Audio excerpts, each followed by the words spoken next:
জীবনে যত কাছের মানুষদের হারিয়েছি, প্রতিবার তাদের যাওয়ার বেলায় আমি চুপ ছিলাম।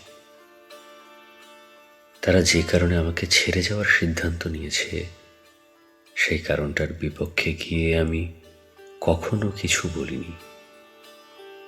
প্রতিবার চুপচাপ সেখান থেকে সরে এসেছি।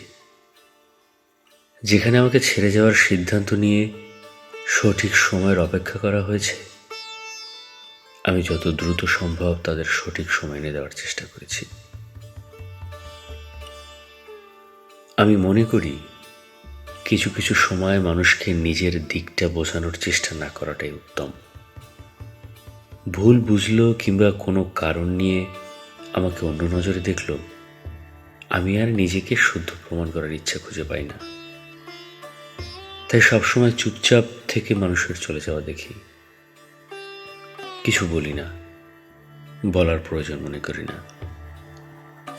আমাকে হারিয়ে যারা ভালো থাকবে, তাদের ভালো থাকার জন্য আমি নীরবে হারিয়ে যেতে স্বাচ্ছন্দ্য বোধ অনুভব করি।